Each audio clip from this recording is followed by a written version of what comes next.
our live session.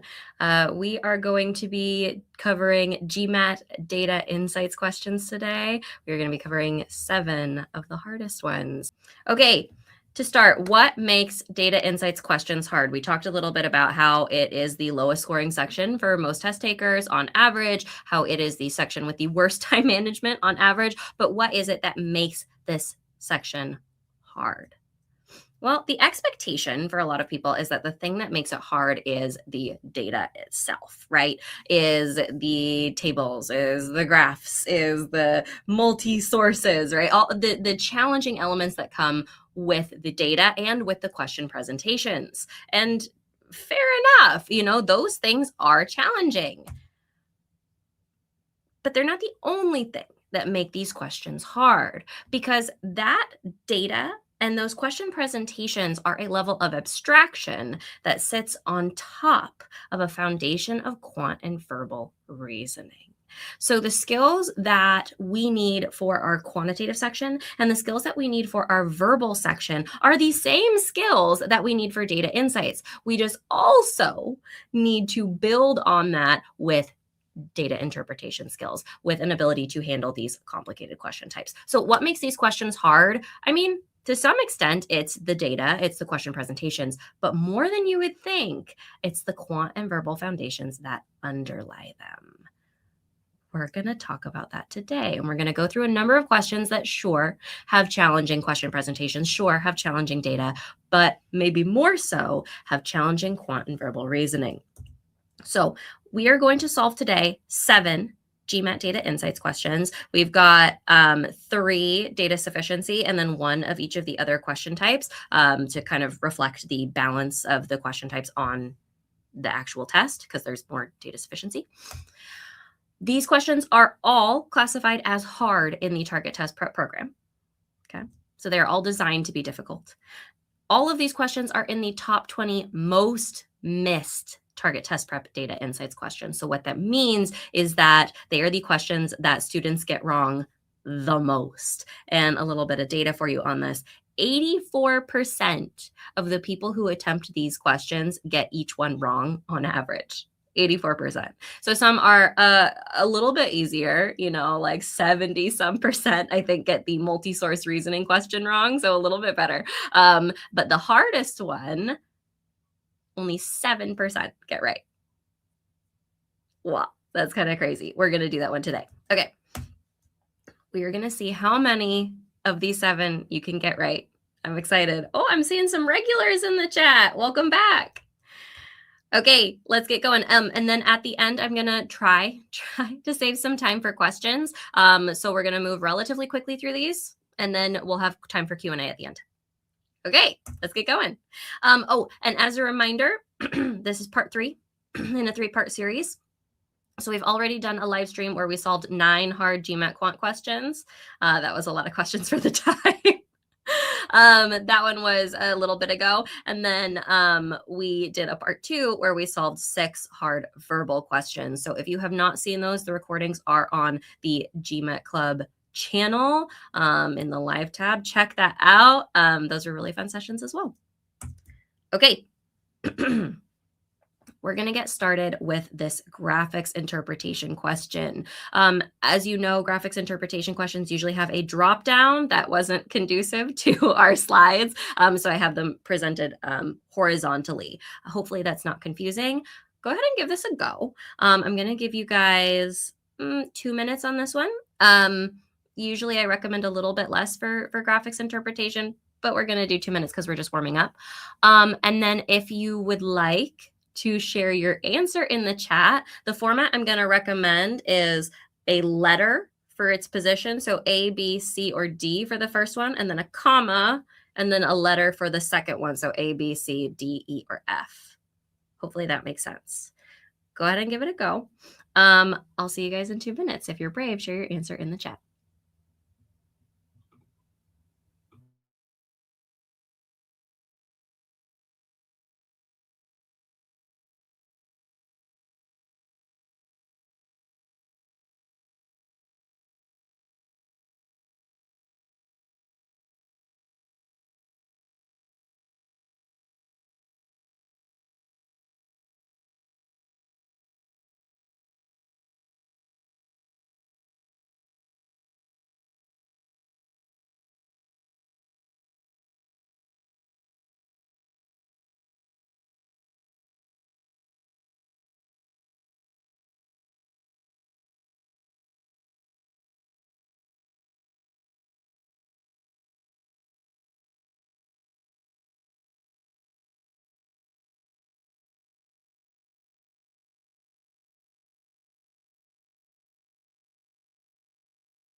Okay, answers in the chat. If you've got them, feel free to make a guess.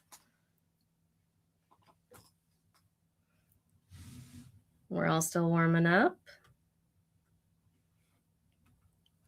All right, let's go ahead and give this one a go. Okay, so when we start with data interpretation questions, it's a good idea to get a feel for our data first. So our little blurb, don't ever forget about the little blurb. It's always full of good information. We know that we have the sales data for the Titan World video games during the first 12 months after the release dates. When we go over to our graph, we see, yep, sales of Titan World video games. We have Titan World 1, 2, and 3. We have the percentage of first year sales volume and the month after the release date. Okay, so we are comparing this to the first year sales volume. Okay, cool. So going into our first question, we see that our first question is about standard deviation of monthly sales volume for Titan World 3. So that's our gray one versus the standard deviation of monthly sales volume for Titan World 2. So that is our red one. So we know standard deviation, right? On this test, we do not have to calculate, right? We only need to give a number for standard deviation if it is 0. So if every point is the same, and looking at our graph, we can see that that's not true. So we know that we are looking at these relatively, right? So standard deviation is about the spread of data, how much it differs or deviates from the mean. So something with a larger range that is less clustered is going to have a larger standard deviation. Something that is closer together, more clustered, is going to have a smaller standard deviation. So if we look at our graph, we see Titan World 2, our highest value is way up here, and our lowest value is way down here. Titan World 3, our highest value is here, kind of in the middle, and our lowest value is here, kind of in the middle. So we see that for Titan World 2, the highest and lowest values are respectively higher and lower than the highest and lowest values for Titan World 3. So what a lot of people say at this point is the monthly sales volume for Titan World 3 is smaller than the monthly sales volume for, or the standard deviation of the monthly sales volume for Titan World 3 is smaller than Titan World 2 because we see it's more clustered. But that is wrong. And I'm seeing that one person in the chat said may or may not be greater than. Do you know why? There's one word here. There's one word here that is really, really important to notice here that tells us that we actually cannot apply standard deviation principles like this. Yes, absolutely right.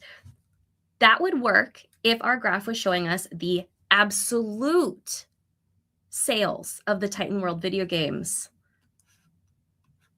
But it is the percentage of the first year sales volume. Exactly. I'm seeing some folks in the chat with that information. Yes. So these numbers are relative, and they are each relative to different numbers. The Titan World percentages are relative to the first year of Titan World 1 sales. The Titan World 2 numbers are relative to the first year of Titan World 2 sales. The Titan World 3 percentages are relative to the first year of Titan World 3 sales. We don't know how those compare. So if Titan World 2 and Titan World 3 had the exact same first year sales, then yes, the answer would be smaller than, but we don't know that.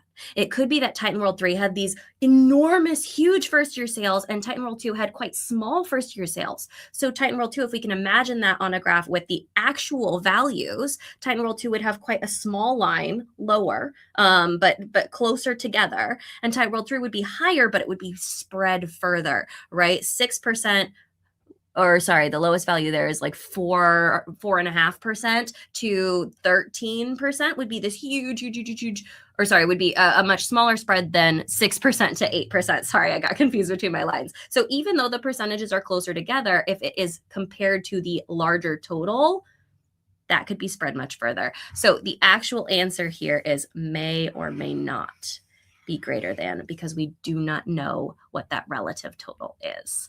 So I talk about this in a video on the Target Test Prep channel in my 6 data insights tips, which is a good video. Check that out if you haven't. But one of my tips is if you see the word percent, lock in because it is often the trap. So we think that this is about data. We think that it's about standard deviation, but it isn't really. It is about percents. Whew. Okay, let's go ahead and try our second one. So we are here looking at month 8 to month 9, and I'm going to go ahead and clear my screen just so we can see a little bit better. But as a reminder, that was our answer for the first one. We are looking at month 8 to month 9. Okay, so month 8 to month 9. The copies of Titan World 2, all right, so that's the red one, decreased by 150,000, whereas the copies of Titan World 3 increased by 22,000. And then we want to compare the first year sales. Okay, so we are being given a real number here. So now we can translate our percents into real data. And this maybe could give us a clue if we put smaller than for our first element of this question that, I didn't actually have real value. So maybe this could give us a clue to go back to that first portion if we got it wrong. Okay, so looking at this first piece of data, month 8 to month 9, Titan World 2 decreased by 150,000. So what was going on with Titan World 2? Well, I see that in month 8, it was at about 8%, and at month 9, it was at about 6%. So we're estimating here, but it's pretty dead on with these. So I'm going to go 8 to 6% is a decrease of 2%. All right, and that's Titan World 2. I'm going to write that here. Titan World 2 decreased by 2%, and I know that 2% is 150,000. All right, so now I can translate that to 100%. So there's a couple of different ways we could do that. We could just multiply it by 50, or if we wanted to, we could divide 150,000 by 2 and then multiply by 100. That's the way I like to do it because it's just a little bit easier for me in my head. So 2% divided by 2 is going to be 75,000. Multiplied by 100 is going to be 7,500,000. Okay, notice we're in the scale of millions. Okay, moving on to our second piece of data, the copies of Titan World 3 increased by 22,000. All right, so looking at Titan World 3, we're going from about, I'm going to say 9% to, okay, that number is a little bit up. It is maybe halfway between 9% and 10%, maybe a little bit less. So I'm going to estimate here 0.5%, but I'm going to note that it maybe should be a little bit less than that, all right? So Titan World 3, I'm going to go 0.5% is equal to 22,000. All right, if I multiply by 2 to get to 1%, I get 44,000. Multiply by 100 to get to 100%, I am going to get 4,400,000. Okay, so I want to know how many more copies Titan World 2 sold than Titan World 3. So I'm going to subtract, and I get 3,100,000. That is not one of my answers. However, I know that I was not perfect in my estimation, right? I thought that 0.5 was a little bit high, which would mean that maybe this total value was a little bit low.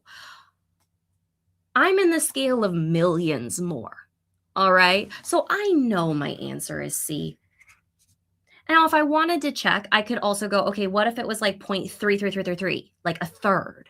Okay, then I would multiply by 3. So then 22,000 times 3 becomes 66,000. And then multiply that by 100, I get 6,600,000.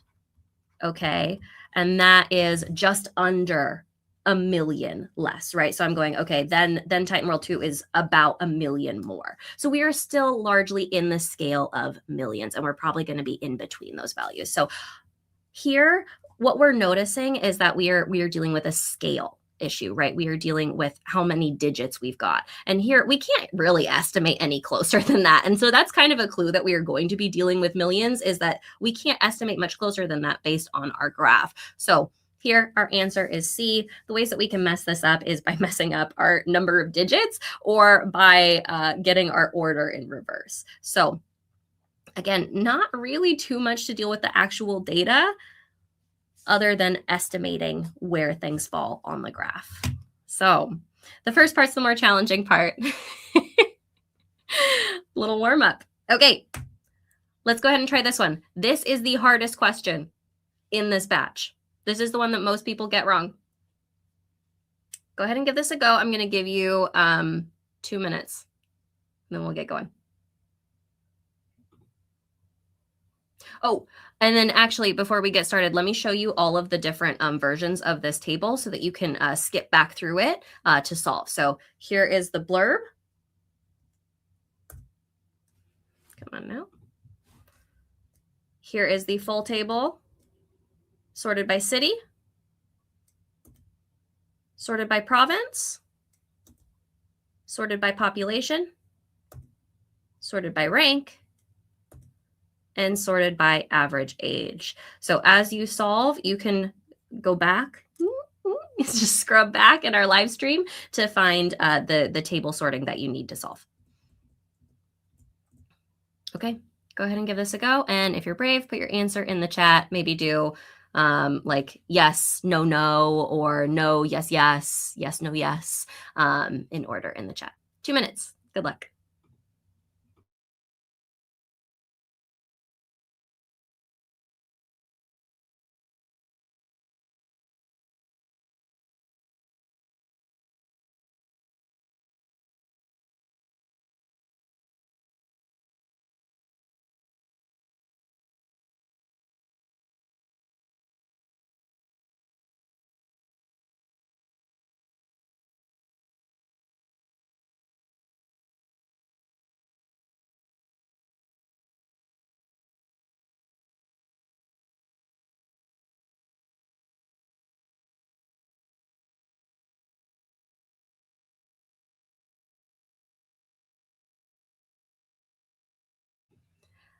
Unfortunately, because of the way the slideshow works, I cannot scroll and show all of the information. I could go to this screen if that's helpful, but again, you can just go back in the live stream, use the little scrubber to go back to look at all of the different versions that I showed.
Okay, I'm not sure how well scrubbing back worked for everybody. If anyone's got their answers, go ahead and pop that in the chat, but we do have to get going. Let's go ahead and give this a go together. Okay, so we have our blurb. That's going to be the first thing we look at. We know the country of Newland is divided into 3 provinces. We've got our A province, our B province, and our C province. This is a pretty common thing that they do on problems like this, is that they'll have like an A, a B, and a C. That's always nice. So we've got Alphania, Betterland, and Charkey. Those are the only 3 provinces. We know that Newland has a total population of 1 million people. That could be useful. Okay, for each of the 3 most populous cities in each province, the table indicates the province in which the city is located. It indicates the city's population, the city's rank by population among all cities in Newland, and the average age of the city's residents. Okay, so each of the 3 most populous cities in each province is in this table. Okay, now we need to determine if the statements must be true. So this is data sufficiency logic. This is critical reasoning logic. So we need something that must 100% of the time be true. Okay, moving to our first statement. Newland's 5th most populous city is in the province of Beterland. Okay, so we are probably looking at rank here, right? Because we're looking for the 5th most populous city. So I'm going to go ahead and sort by rank, see what that does for me. Okay, and when I look at rank, I go, oh my gosh, the 5th city isn't here. Oh my gosh, so I don't know, right? So this must be no, huh?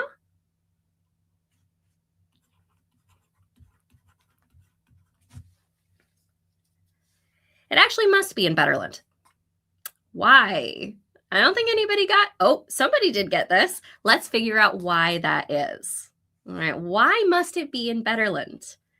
Well, let's look at our table, right? So we go, where are the 3 most populous cities in Beterland? That's rank 1, rank 2, rank 4. Those are all in Beterland. Alphania, okay, these are all below the 5th spot. Charkey, we've got 1 above, 2 below. Let's think about this for a second. Why is the 5th ranked spot not in this table?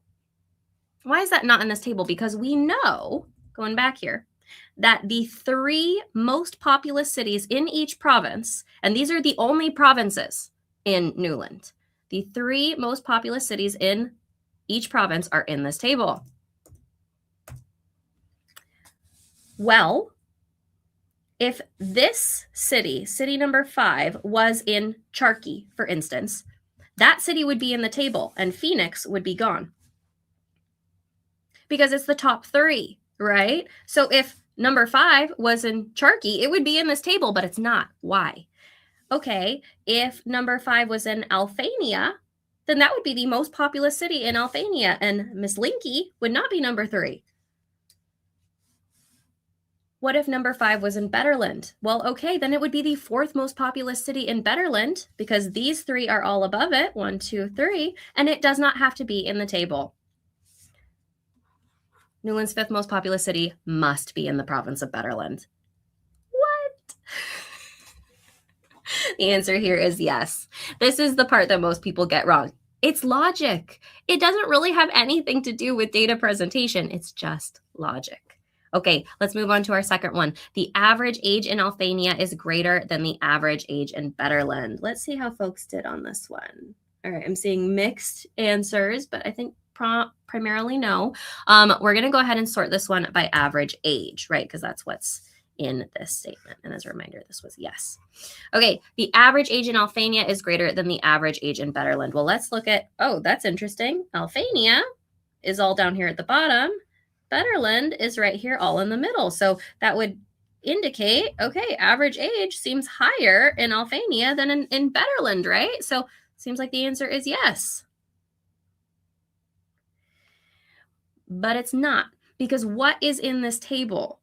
Just the 3 most populous cities in each province. We are looking for the entirety of Alphania versus the entirety of Beterland. And we know, if we go all the way back here, that Newland has a total population of 1 million people.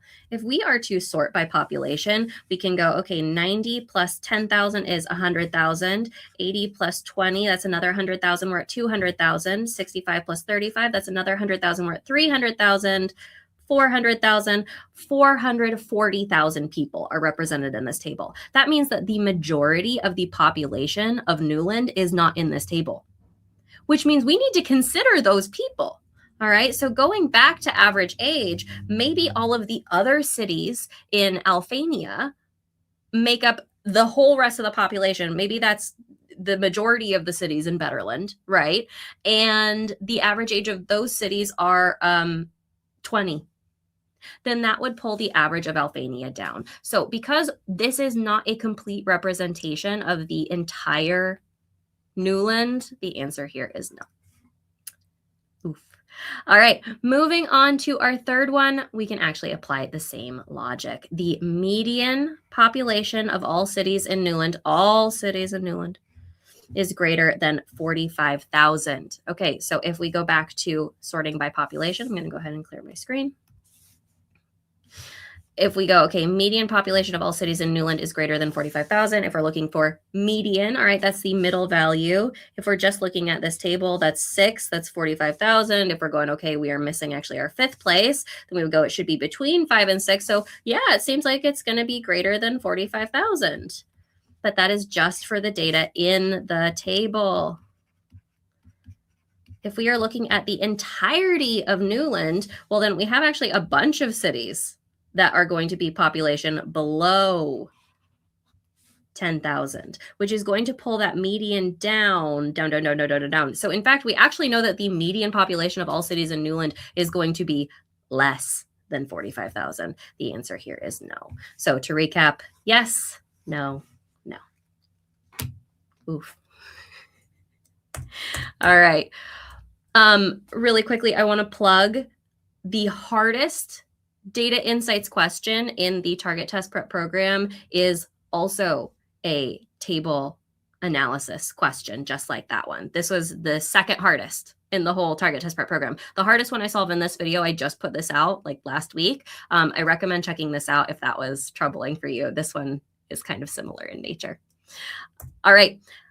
Moving on to two-part analysis. Going to go ahead and give you 2 minutes on this one. Answer in the chat when you got it. Again, I recommend going A, B, C, D, E, F, and then giving each of your answers for each column. Or you can just write the numbers. 2 minutes. Good luck.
All right, answers in the chat if you've got them. If you don't have it yet, you can keep going and pop them in there when you do have them.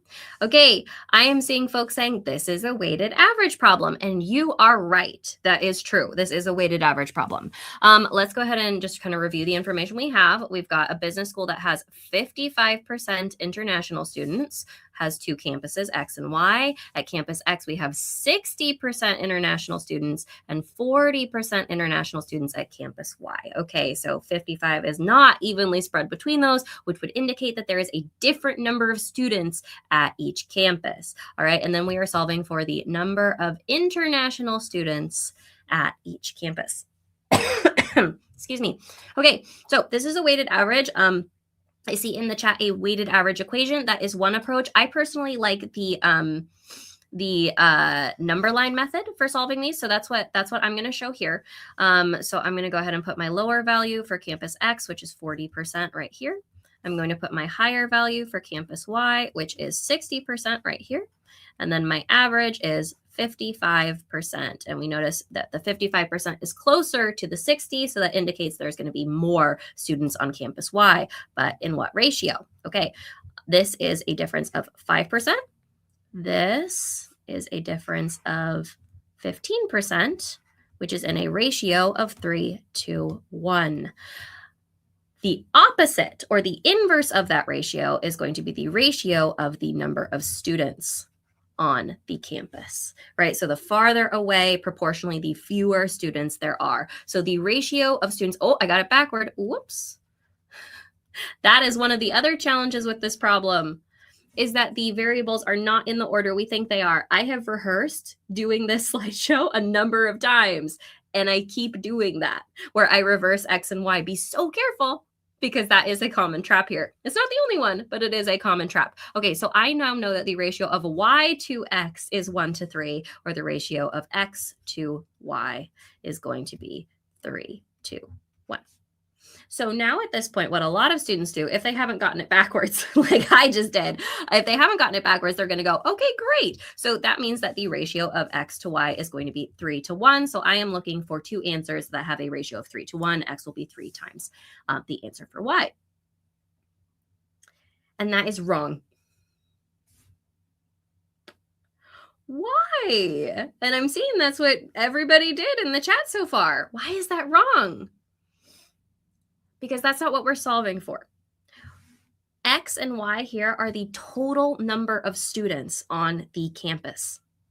The total number of students, right? That's how we're weighting it. We are not solving for that. We are solving for the number of international students, which means that we need to apply these percents to find the ratio of international students on campus. So if we have the ratio of X to Y is 3 to 1, then the ratio of international students at X to the ratio to international students at Y is going to be 60% of X over 40% of Y. So we can do this with decimals. We can do this with fractions. But what we're going to end up finding is that that ratio is not 3 to 1. It's 9 to 2. Totally different. So we need to pay attention. What is it we are solving for, and what is it we've solved for so far? The weighting is the total number of students on campus. We need to now specifically find the number of international students. So now we know that our ratio of X to Y should be 9 to 2. Okay, so what does that tell us? Well, it tells us that Y is going to be divisible by 2. So I can immediately rule out the odd answers as a possible value for Y. Well, we also see that a ratio of 9 to 2, that means that X is going to be 4.5 times Y, or 9 over 2 times Y. So that is a pretty big gap, which means that Y is not going to be 708. That's not going to work because there is no possible value for X that is going to be 4.5 times greater. So really, we are just looking at these two answers as possibilities. I'm going to go ahead and clear my screen so that I have a little bit more room to work for this last part of the problem. Okay, so again, I am looking at these two answers as possibilities for campus Y. And I know that X is going to equal 4.5 or 9 over 2 times Y. At this point, I can test my answers. But I'm going to do it a little bit cleverly. So I'm going to do, okay, let's plug in 236 for Y. Well, rather than just multiply this out, I'm going to go ahead and first divide by 2. So I know that that's going to be 9 times 100. Oh, goodness. 18. Okay. Now, again, rather than doing that, I'm going to go, okay, well, if I have something that ends in a 9 times 8 or 72, this is going to be a number that ends in a 2. The only number that ends in a 2 is this 200 number. That's not big enough. So I know that my value for Y is not going to be 236. So I know that Y has to be 282. Okay, so Trying that again, x equals 9 over 2 times 282. All right, dividing it by 2, I know that that's going to be 9 times 141. So this is going to be a number that ends in a 9. That passes the smell test. And those are my correct answers for Campus X and Campus Y. Now, I'm seeing some folks confused on why we did not solve for international students previously.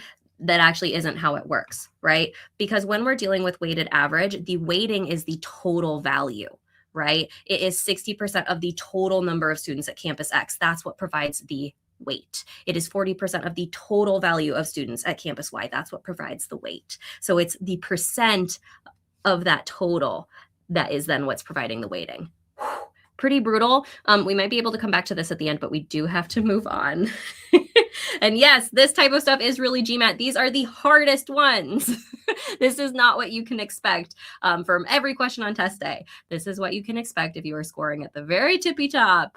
You'll see some of these. Okay, multi-source reasoning. This is the easiest one of the batch, but it is still the probably the longest, most time-consuming question type. So I'm going to give you 2.5 minutes on this one. Hopefully that's enough time. And then I'm going to show you all of the different screens here. So we might be able to come back to that last one if you have questions in the chat. I appreciate that. Okay, so waterfront properties. This is our first tab. Here's the first part of that passage. Here's the second part of that passage. Here's the market history tab. And here's the long range forecast tab. As you solve, you can again use the little scrubby to go back and look at all of those tabs to get the information you need. Okay, 2.5 minutes. Good luck.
Okay, that's 2.5 minutes.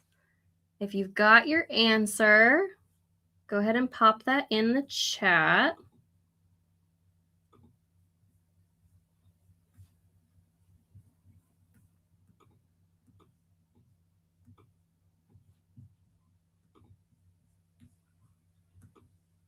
And again, hopefully scrubbing back worked for everybody. Okay. Now you can put your answer in the chat as you get it, but we're going to go ahead and get started. Okay, so normally on a multi-source reasoning question, we would process all of this information first. I'm going to kind of do that at a high level just because we are working with kind of limited time. So the first thing we would do is we would give our waterfront properties passage a bit of a scan, and it indicates that waterfront properties in this area are increasing dramatically in price, and they are projected to increase in price further. So great for them. Then there's another tab that indicates the market history. So these are the prices in 2012 to 2022 and their percent increase over average sale prices in 2010. Okay, percent increase. Then we have our long range forecast, which shows the predicted increases compared to 2022. So that was the last value in this previous graph. Projected from 2024 to 2036. Okay, so we are projecting into the future. So, so we are noting here, importantly, that there is a link between the market history and the long range forecast with that 2022 year. Okay, going to our question. If the given information is assumed correct, which of the following is the best approximation of the expected value of a waterfront home in 2033? If that home was purchased in 2010, we saw that number in the market history tab, right? That is what we are comparing to in this graph for $400,000. Okay, so we can guess here that we actually don't need that waterfront properties passage tab here because our 2010 information is going to be in this market history tab. And then our 2033 is in this long range forecast tab. And then we know that our connection there is that year 2022. So what we're going to do is we're going to start with projecting 2010 to 2022 using market history. And then we're going to project 2022 to 2033 in the long range forecast tab. Okay, so starting here with market history, we know that in 2010, we have $400,000. Okay, we know that in 2022, a waterfront home, so that's that dashed line, we know we're dealing with waterfront, is up approximately 150%, maybe a little bit lower, but this is, again, we're working with pretty big numbers here. We can afford to estimate a little bit. Okay, so we are going to go up 150%. Now, at this point, a lot of folks go, okay, 150% of 400,000 is 600,000. So the price is going to be 600,000. But that is not correct because we are working with a percent increase, not a percent of, which means we need to go up 150%. So we are adding 600,000. So the new price in 2022 is projected to be 1 million. If you had 600,000 here, that is going to lead you straight to one of the wrong answers here. Percent increase, not percent of. Okay, moving to our next graph, we know that in 2022, we have 1 million. So I'm going to rewrite that. But again, that's not our answer because we have to project to 2033. Okay, so 2033 is going to be right in here on this graph. Okay, and we are projecting from our 1 million in 2022. Okay, now, if we are waterfront, we are looking at quite close to the waterfront. So we are looking at, 0 or close to 0. So we are, for 2033, in this zone of D. Now, this is a weird graph. All right, this is the weirdest one that we've seen so far, but let's try to interpret it, right? So we see that this curve here represents 175, and this curve here represents 300. Okay, so we can guess that anything in this zone is going to be between 175 and 300%. Okay, so now at this point, a lot of people go, great. Okay, 175% of a million is 1,750,000. And 300% is going to be 3 million. So I'm looking in that zone, right? I'm looking maybe at D, right? Price increase. It's a percent increase again. So in fact, that is not our answer. We need to add 1,750,000 to 3 million. And there's more zeros. So that is going to give us for 2033 a price that is between 2,750,000 and 4 million. And there is only one answer in that range, and that is answer choice E. Percent increase. Like with our first question, if you see percent, be on your guard for misinterpretations. This is Quant Foundations. This is not Data Insights specific, but they do take advantage of it in this section. Okay, moving right along, we are going to rapid fire through 3 data sufficiency questions. I'm going to give you guys 2 minutes on this one. Give it a go in the chat, and then we'll solve it together.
Okay, answers in the chat.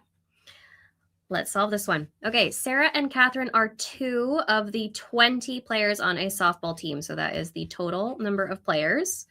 But actually, that's not super relevant here, because what is more relevant as our total is the 12 runs that are scored in a particular game. We want to know how many runs did Catherine score. So we don't really actually need this 20 other than to know that there are other players. Okay, so there are 12 total runs. We want to know how many Catherine scored. Looking at our statements, I'm going to start with statement 1. The ratio of the number of runs Sarah scored to those that Catherine scored was 1 to 3. Okay, so statement 1, we know Sarah to Catherine is 1 to 3. Okay, obviously this is insufficient, right? But let's go a little bit more. What are our options here? Well, we could have Sarah has 1, Catherine has 3, and all of the other players on the team have 8, right? Because there's 12 total. Or we could have Sarah has 2, Catherine has 8. Nope, sorry, not 8. My bad. 6. And the other players on the team, that's a 6. The other players on the team have 4. Or we could have Sarah has 3, Catherine has 9, and the other players on the team have none. Okay, so this is obviously insufficient because we've got 3 options here that work with our constraint of 12 total runs. So statement 1, insufficient. The answer is not A or D. Okay, moving on to statement 2 on its own. Okay, statement 2 on its own had 3 more runs been scored. So this is a scenario where we're imagining if the total is 15. Catherine's runs would have represented 2/5 of the total runs scored in the game. So if the total was 15, Catherine would equal 2/5 times 15, which is 6. At this point, a number of people go, yeah, that's sufficient. Catherine scored 6. But who scored those 3 runs? Well, if it was someone other than Catherine, then yeah, Catherine scored 6 runs. If Catherine scored all 3 of those runs in our actual scenario where there were 12 runs scored, then Catherine would have scored 3 runs, or she could have scored 1 of them or 2 of them. So we know from statement 2 alone that Catherine is between 3 and 6. So we don't actually know how many. It could be 3 or 4 or 5 or 6. So this one is insufficient on its own, and it's not going to be B. Let's bring them both together. Both. Okay. I know from statement 1 that Catherine could be 3, 6, or 9. I know from statement 2 that Catherine could be between 3 and 6. So Catherine could be either 3 or 6 with both of these statements together. I don't actually know. The answer is E. So issues we could have here, we could pick B because we have kind of forgotten that we are in a hypothetical scenario for statement 2, right? We have forgotten to then apply that back to our current scenario and that there are some options for how many runs were scored. But what a lot of people did, maybe more people did, was pick C, because C is the most common wrong answer on data sufficiency, because you really want it all to fit together and you really want to pick C. You want the statements to fit, and it seems like they should, but you have to interrogate. Don't just pick C because it looks like they fit together. You want to prove that you can definitively solve it. Watch out for this. Okay, next one. 2 minutes. Answer in the chat. Good luck.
Okay, answers in the chat.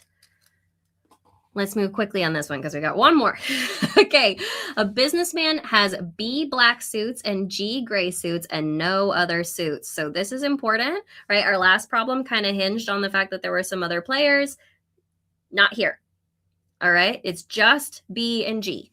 Okay, if the businessman selects one of his suits at random, is the probability he selects a black suit greater than the probability he selects a gray suit? So, building this out with our variables. So, probability of selecting a black suit is going to be the number of black suits over the total number of suits. So, that's going to be B plus G.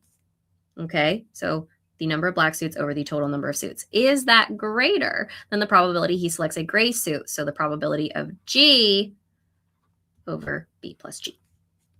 That is what we are trying to answer. And we'll notice that we can simplify this, right? Because we know that B and G are positive and also integers, but that doesn't matter. They're positive, right? When we add them together, we've got a positive number. We can multiply both sides by B plus G, and it does not change our sign. That is safe to do with inequalities.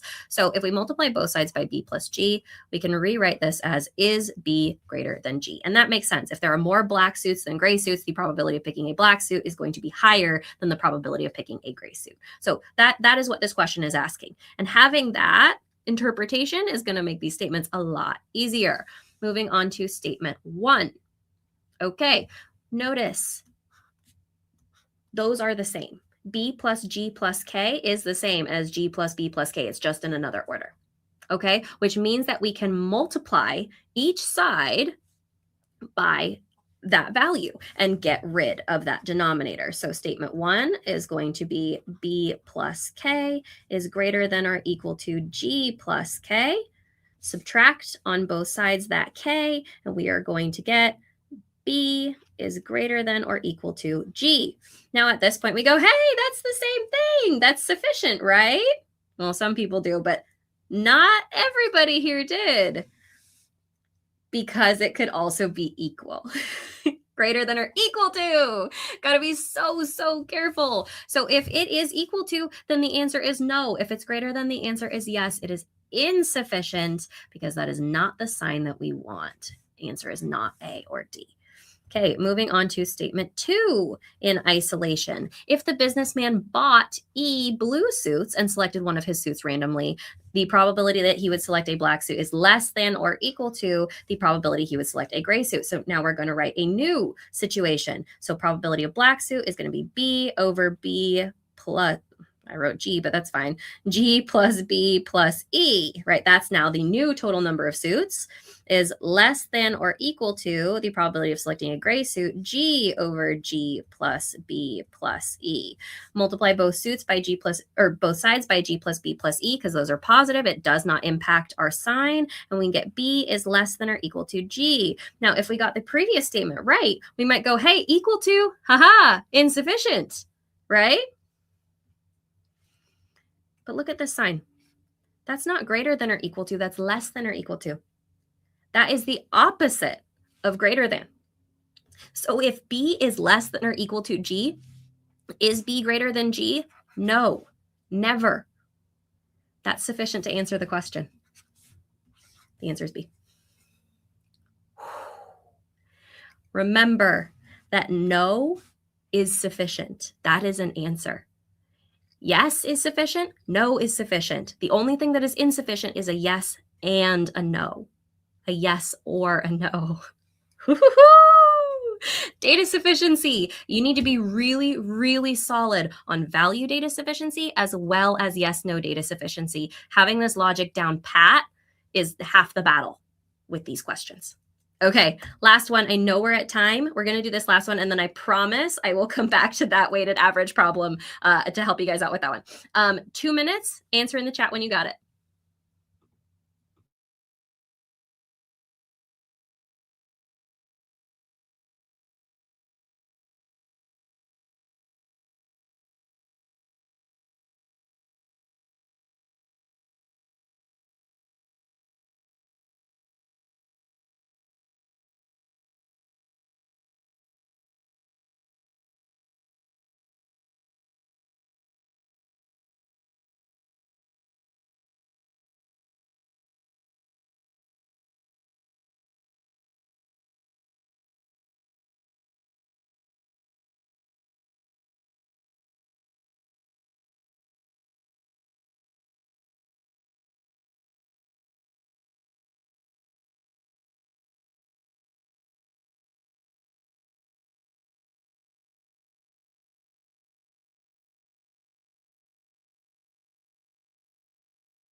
All right, answers in the chat.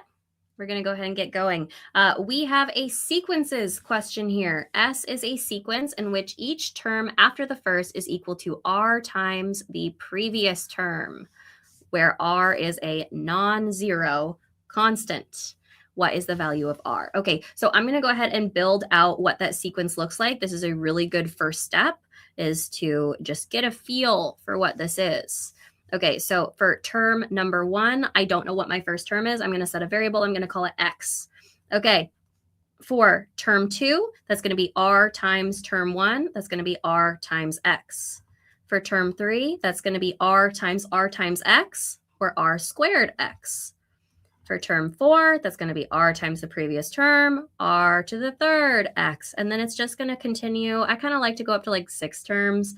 One, I mean, that is how many terms are in statement 2. But 2 is just a good place to go, okay, I think I got it. If there's a pattern, it will have appeared by this point. But we don't really need to think about a pattern here. We just see, okay, R is going to increment up 1. It is the exponent is going to be 1 less than my term number. Okay, great. And that's just going to continue. Okay, so going into my statements, the second term of S is 6. So statement 1, I know that Rx is my second term. That's going to be 6. I don't know. I don't know what X is. X could be anything. So I don't know. This one's insufficient. Okay, statement 1, insufficient. It is not A or D. Statement 2. Okay, the sixth term of S is 96. We did go out that far. If we didn't, we could just increment until we got there. So we know that R to the 5th times X is equal to 96. Once again, I don't know what X is. So this is going to be insufficient. It's not B. Okay, now we're getting serious. Let's put them together. Okay, I know Rx is equal to 6 and R to the 5th times X is equal to 96. I'm going to rewrite R to the 5th X as Rx times R to the 4th. Okay, and then that is going to equal 96. Now I can plug in 6 for Rx. I've got 6 times R to the 4th is equal to 96. Divide both sides by 6. And I am going to get R to the 4th is equal to 16. At which point people go, yeah, I can solve for R. So this is going to be sufficient together. And my answer is C. But this is an even exponent. R equals plus or minus 2. And let's just confirm logically to make sense. What if R was a positive 2? Okay, then I would have a positive X. But if R was a negative 2, in both of these, I could just have a negative X. And I don't know if X is negative or positive. And all I know about R is that it's not 0. That's a clue. Non-zero. It could be positive or negative. So I do not know the value of R. It could be positive or negative too.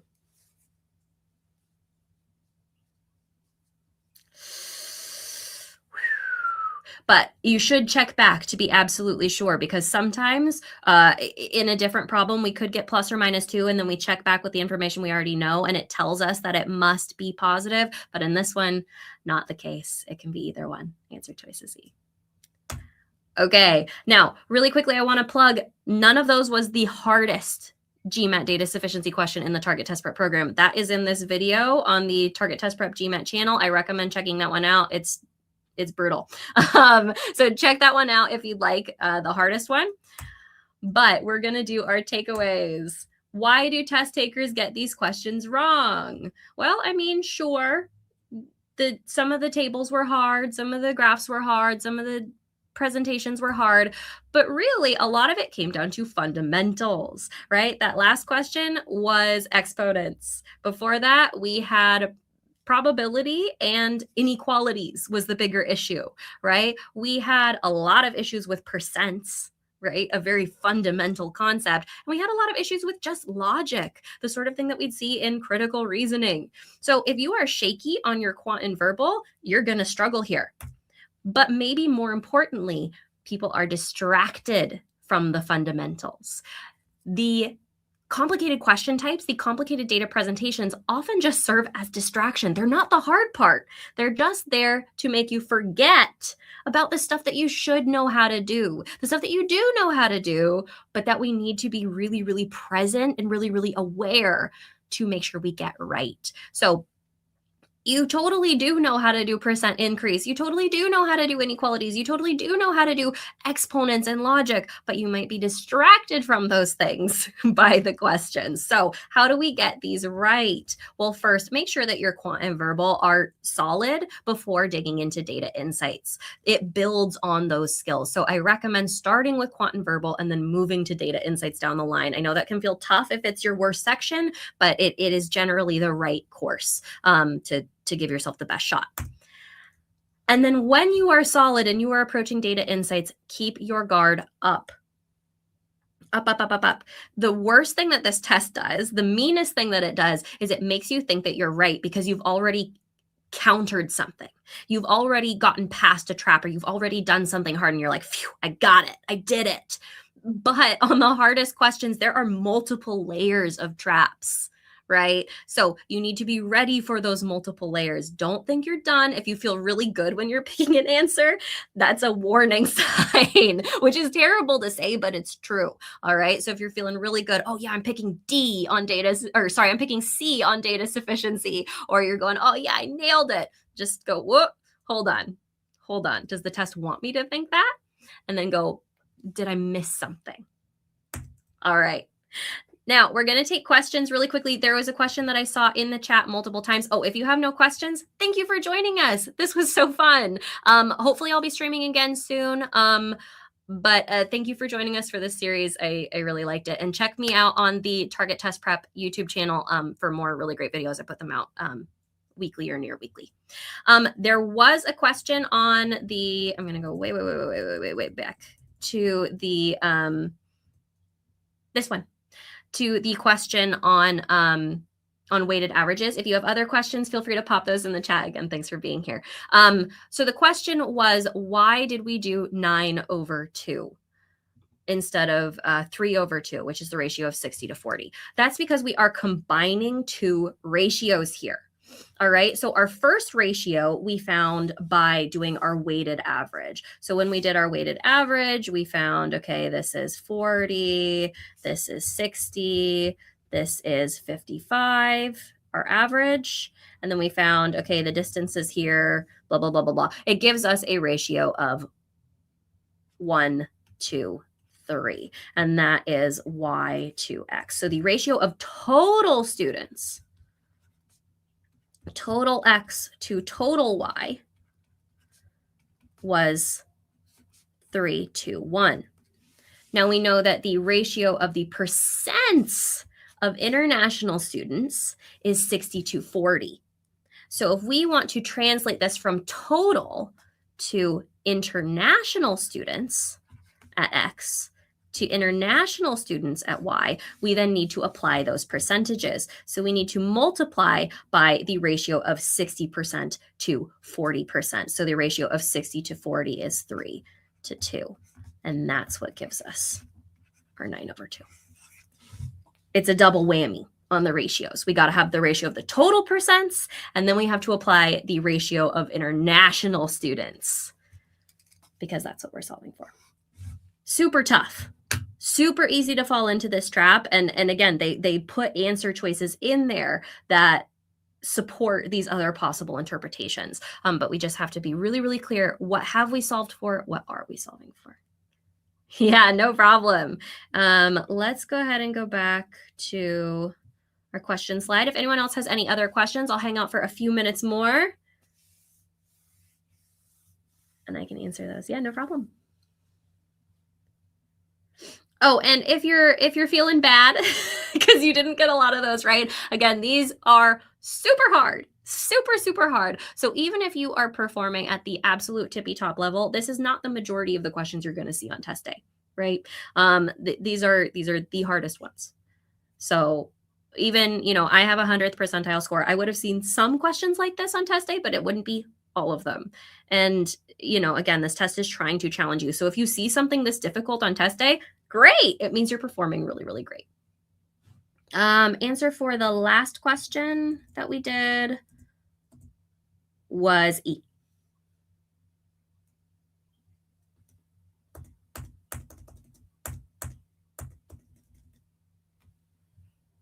All right. Any other questions in the chat?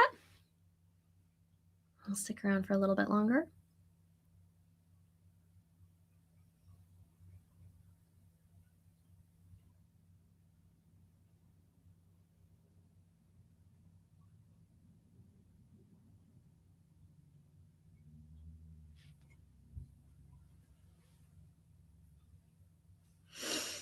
Ba, ba, ba, ba.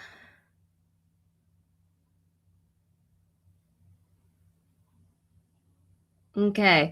How to improve when you got your test in 3 to 4 months?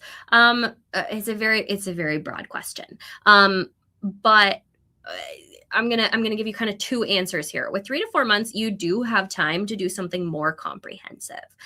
So if you find that you are kind of struggling across the board and you feel like you're kind of shaky on some fundamentals, then something like a course might be beneficial to you to just make sure that you have a really solid foundation across the test. And that's possible in 3 to 4 months. Now, if you're finding that it is specific things, or maybe it's a strategy issue, maybe you have time management problems, or maybe you do a course and you still have time. What I really, really, really recommend is to figure out what it is that you're struggling with and focus on improvement. So don't focus on drilling, and definitely don't focus on the hardest questions. Focus on the questions that are at your level, and actually, more importantly, focus on the questions that are the easiest ones you're getting wrong, because those are the ones that are pulling down your score. And you can really start to find those sorts of patterns when you error log. I've got a video that I just put out like yesterday on error logging on our GMAT channel, the Target Test Prep GMAT channel. I recommend checking that out. And it really talks about how to engage with and grapple with problems, the problems that you get wrong. That is so much more important than doing more problems, is figuring out what you're doing wrong and fixing it. And often that's more strategic than content. If you're finding that it's more content than strategy, then maybe something like a course would be a good call. But oftentimes the strategic issues, it's really just a study approach, and it's a commitment that if I have done something wrong, I'm going to figure out what that is, and I'm going to make a plan, a strategy for how I can not make that mistake again. And then if you find that you're continuing to make that mistake, that means maybe that fix that you have is not adequate. We need to figure out what an adequate fix is before you build a bad habit. That's my best guidance. You might benefit from a course with the time that you have, but whatever you do, make sure that when you make a mistake, you really identify what is going wrong in your process. How do you identify that issue again in a new problem, and then how do you fix it? Watch that error log video. I really recommend it. Yeah, silly mistakes. There's a fix. Really, that video is perfectly suited for you. Go watch that. And then let's see. Yes, E is because the sign of R is undefined. Okay, I got a question. Shall we write all the steps while we are solving? On the bright side, this avoids silly mistakes, but it takes up a lot of time. Yes. Generally, my answer is yes. I find that it is when I am taking shortcuts, that is when I make mistakes. Writing stuff down, yeah, it takes more time, but one, it saves you the problem. Two, it can also save you time. I find when I don't write stuff down, I end up redoing things or making mistakes and getting the whole question wrong. Your scratch paper is immensely, immensely valuable. Writing things down is so important, and organizing that work is so important. You saw that when I was doing data sufficiency, I had statement 1, statement 2, both, and I was ruling out answers as I go. I do that on my scratch paper. I make a little table, A, B, C, D, E, and then I cross out the answers as I go. Scratch paper management is enormous. I should make a video on this because it is truly one of the secrets to success on this test. But yes, write everything down. All right. WhatsApp group. I am not part of a WhatsApp group for discussing questions like this. There might be something specific to GMAT Club. Someone else can answer that question. Sorry. Okay. I have an exam in 30 days. My math is good. Still, I'm taking too much time to solve. Yeah, that can happen. One, I would say scratch paper management can help a lot. Two, knowing when you actually do have to calculate versus not calculate is important.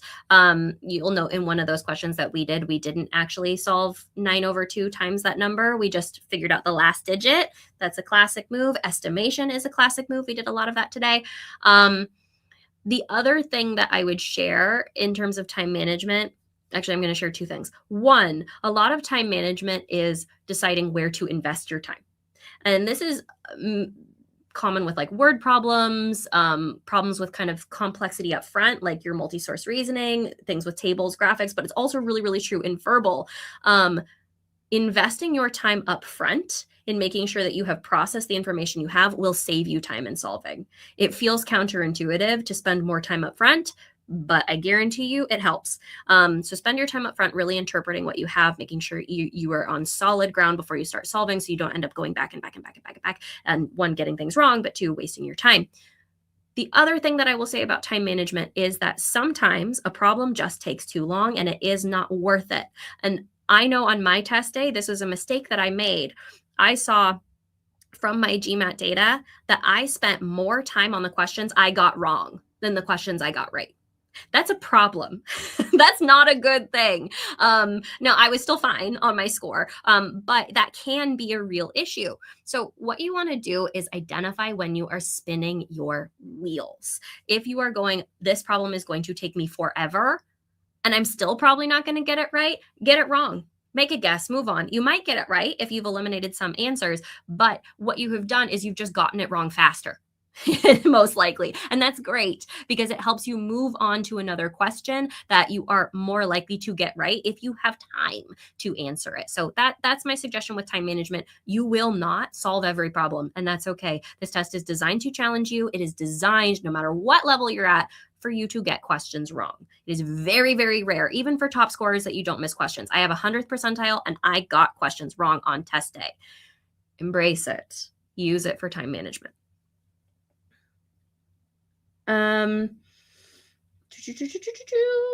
Okay, I'm going to go fast through these. What do I do with my error log? How does one change one's behavior, for example, of rushing, calc mistakes, or worse, freezing? Yeah, so those ones are a little bit more calculation mistakes. That's easier to fix. Freezing, rushing, that one you can fix. That's just kind of implementing habits of going, wait, stop.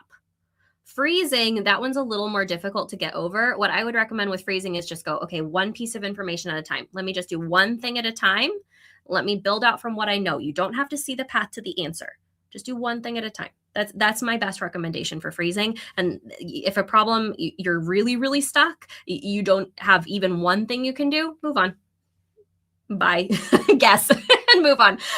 But what do you do with the error log? Again, I recommend watching that error log video that I just put out. That one's really, really helpful. And then I recommend some other videos off of that one about really what to do to try to improve. But my real recommendation is that your error log is not done typically if it does not involve some strategic component. If it's just like, oh yeah, I made a calculation mistake or I froze, that's not enough. You have to go further to figure out, okay, why did I freeze? How can I avoid doing that? Or why did I make that calc mistake? How can I avoid doing that in the future? That is the core of the error log. If you find yourself repeating mistakes, that's the issue. I do recommend with error logs going back and reviewing. If you set it up the way that I recommend, where you've got what, why, how, those hows are your strategy guide. Those are things to review before you do problems, before you study every day, because that is a reminder to keep front of mind. These are the strategies that I need to implement to make sure I don't make these mistakes.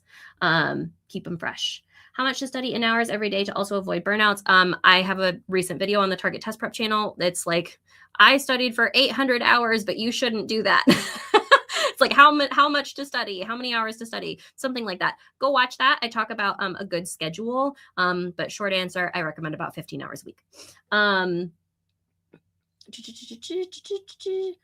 Think of an algorithm to solve the problem rather than using intuition to solve it quickly. Yeah, so that is kind of a classic thing. Do you solve it by the book or do you solve it the faster way? And part of that is just learning to think like the test maker, right? Of going, if I solve this algorithmically, how long is it going to take?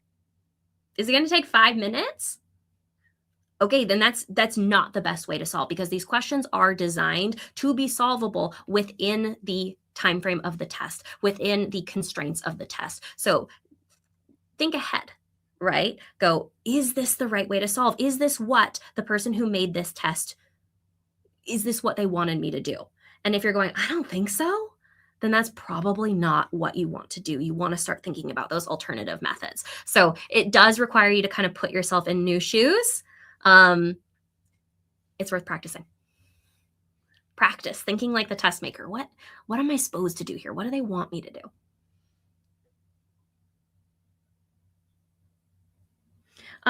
No, my answer is not wrong for the sequence question, because we don't know if X is positive or negative. Because if R is negative, then R to the 5th is negative, but then X can be negative. Yeah, I know. It seems like that's a little trick, and on a different problem it might be, but on this problem it is not. X can be negative, so it is in fact E. But yeah, good check. That is the sort of check that you should be doing. You just have to make sure to do it right. Okay. Okay, I saw that several times. Okay, got it. I think that's answered now. Okay.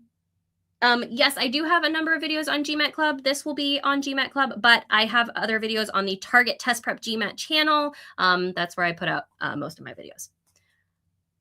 Okay, that's all we have time for. Thank you so much for being here today. This was really fun. If you have further questions, you can throw those in the comments on the recording, and then somebody from GMAT Club will get back to you. I might get back to you. But again, this was so fun. I hope to see you guys in another stream soon. Bye.